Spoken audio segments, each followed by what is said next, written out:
하나님이 미워하시는 것, 악한 계교를 꾀하는 마음 제1부. 잠언 6장 18절 상반절에는 하나님께서 미워하시는 것 가운데 하나로 악한 계교를 꾀하는 마음이 나옵니다. 히브리어 표현을 그대로 옮긴다면 사악한 계획들을 궁리하는 심장입니다. 우리말에서는 심장을 감정, 특히 애정을 담은 신체 기관으로 표현하는 경우가 많지만 구약 성경이 기록된 히브리어에서는 감정과 생각이 모두 심장에 자리합니다. 하나님께서는 모든 심장을 살피시고 각각의 심장에서 이루어지는 모든 계획을 아십니다. 우리 마음은 선한 계획을 위해 바빠야 하지만 악한 계교를 위해 힘을 기울일 수도 있습니다. 에스겔서 8장 9절부터의 내용만 보더라도 그들이 거기에서 행하는 가증하고 악한 일을 보라. 각양 곤충과 가증한 짐승과 이스라엘 족속의 모든 우상을 그 사방벽에 그렸고 라고 하면서 비극적인 환상이 다양하게 기록되어 있어 놀라움을 안겨줍니다. 악한 계교 가운데 대표적인 것은 남을 해치기 위한 계획입니다. 하나님께서는 이웃을 해칠 계획을 마음에 품지 말라고 분명히 말씀하셨습니다. 마음에 서로 해하기를 도모하지 말며 거짓 맹세를 좋아하지 말라. 이 모든 일은 내가 미워하는 것이니라. 여호와의 말이니라.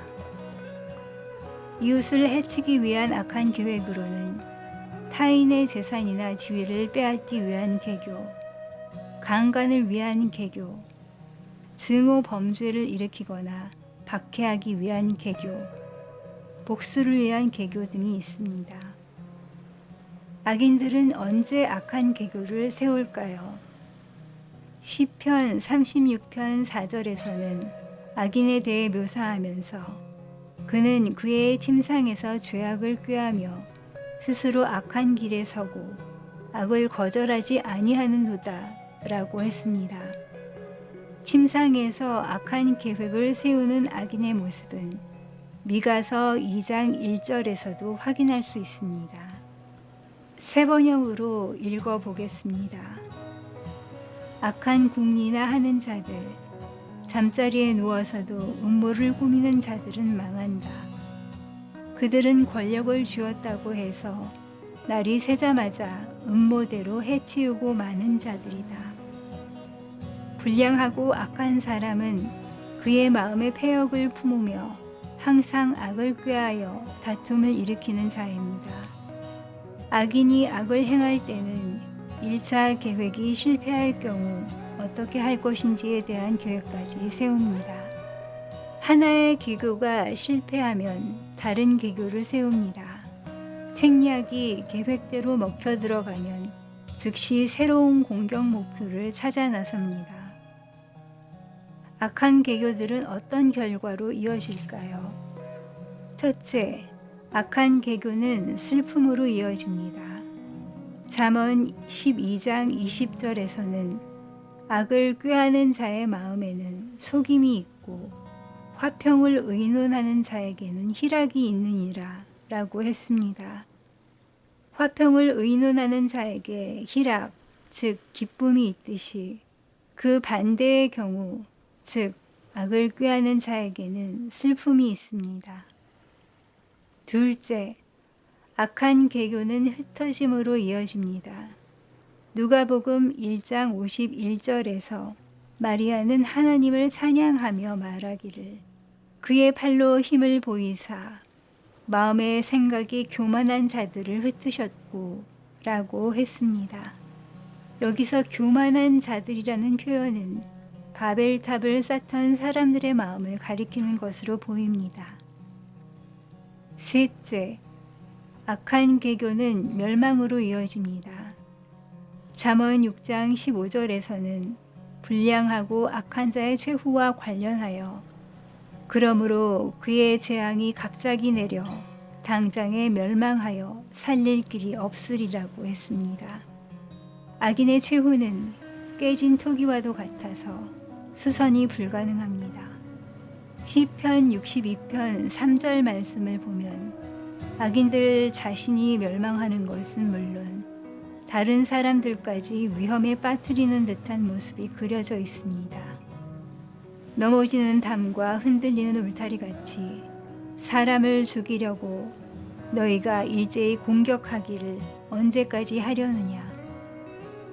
넷째, 악한 개교는 하나님과의 분리로 이어집니다. 로마서 1장 21절 하반절과 24절 상반절에 보면 하나님께서는 생각이 허망하여지고 마음이 어두워진 사람들을 그들 마음의 정욕대로 더러움에 내버려 두셨다고 했습니다.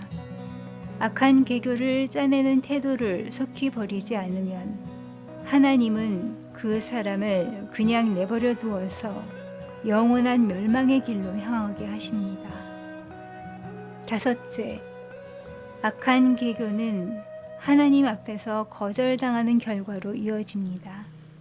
고린도 후서 10장 4절부터 5절에서는 하나님의 능력이 모든 허황된 이론을 무너뜨리고 모든 생각을 바로잡아 그리스도에게 복종하게 한다고 했습니다.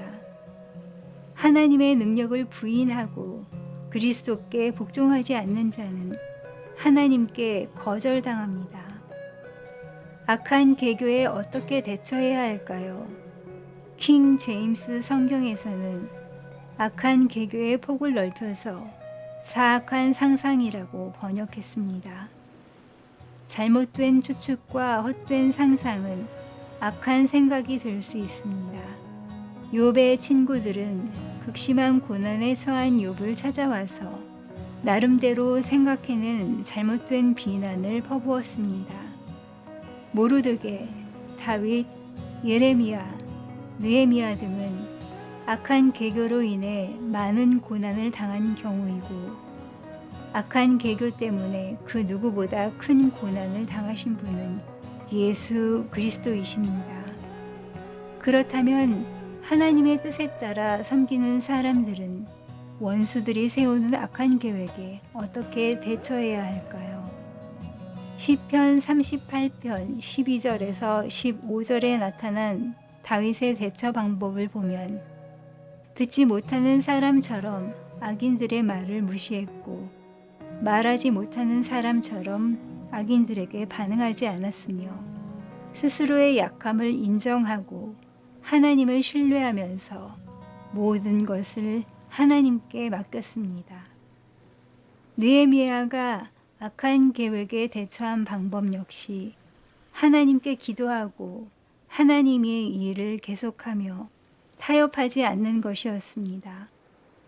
악인들이 어떻게든 성벽 공사를 중단시키려 하고 있다는 사실을 잘 간파한 그는 어설픈 대화를 추진하는 어리석음을 범하지 않았습니다. 악인들의 계획에 맞서는 방법이 매우 조용해 보일 수도 있습니다. 그리스도께서는 하나님의 뜻을 이루기 위해 도살자에게로 가는 양과 같이 조용히 행하셨습니다. 그에 더하여 예수께서는 자기를 거부하고 죽이는 자들을 위하여 기도하심을 통해 사랑과 용서의 마음을 드러내셨습니다. 악한 개교가 부지런히 활동하는 영역으로 복수심이 있습니다. 복수심에 불타다 보면 내 마음이 바로 악한 개교를 꾀하는 마음이 될 수 있습니다. 안갚음을 하고 싶은 미혹 앞에서 어떻게 대처해야 할까요? 첫째, 상대방이 잘못했더라도 미움을 키우지 마십시오. 구약시대 모세를 통해 주어진 율법에는 복수를 하지 말라고 명시되어 있었고 그 원칙은 지금도 변함이 없습니다. 용서를 하긴 하겠지만 잊지는 않겠다고 말하는 경우가 있는데 그것은 용서하지 않겠다는 뜻입니다. 용서는 잊는 것입니다. 마태복음 6장 12절부터 15절까지에 담긴 예수님의 가르침을 볼 때 하나님의 용서를 간절히 원하는 사람은 다른 사람의 잘못을 기꺼이 용서하게 될 것입니다. 프랜시스 베이컨은 수상록 복수에 대하여 편에서 복수를 생각하는 이의 상처는 아물지 않는다고 했습니다. 둘째, 하나님이 바로잡아 주실 것을 믿으십시오. 사도 바울은 로마서 12장 19절에서 복수가 하나님께 속한 것임을 강조했습니다. 우리에게는 항상 올바른 조치를 취하시는 보호자가 계십니다. 모든 것을 그분께 맡깁시다. 셋째, 현재 상황보다 높이 날아오르십시오. 독수리는 폭풍우가 발생하기 한참 전에 폭풍이 다가오고 있다는 사실을 압니다. 폭풍이 접근하면 독수리는 적절한 높이까지 날아오른 다음 바람이 오기를 기다립니다. 폭풍이 밀어닥치면 독수리는 날개를 조절하여 바람을 타고 폭풍 위로 솟구쳐 오릅니다. 폭풍은 저 아래에서 요동칠 뿐이고 독수리는 그 위로 치솟습니다. 이사야 선지자는 하나님을 바라보며 사는 사람을 독수리에 비유했습니다.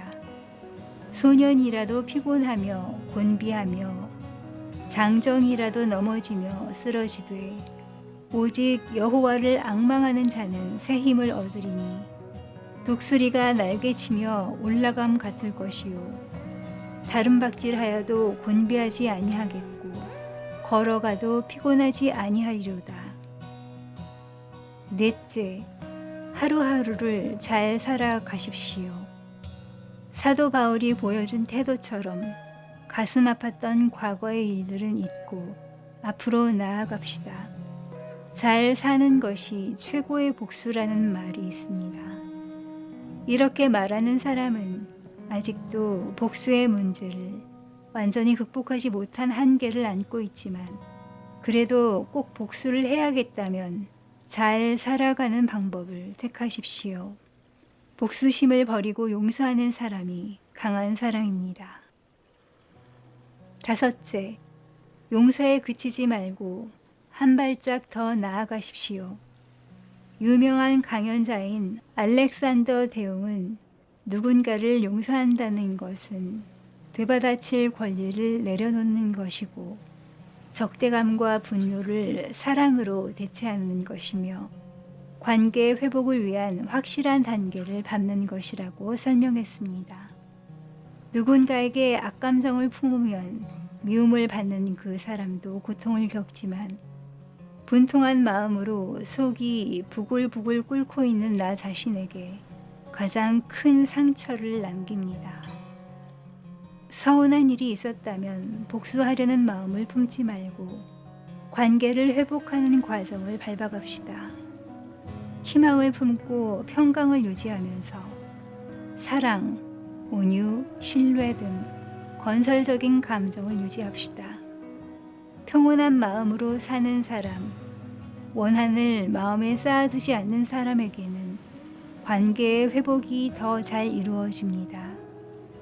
자기를 거부하고 죽이는 사람들을 위하여 한 발짝 더 나아갔던 예수님의 기도를 기억합시다. 아버지, 저들을 사하여 주옵소서. 자기들이 하는 것을 알지 못함이니이다.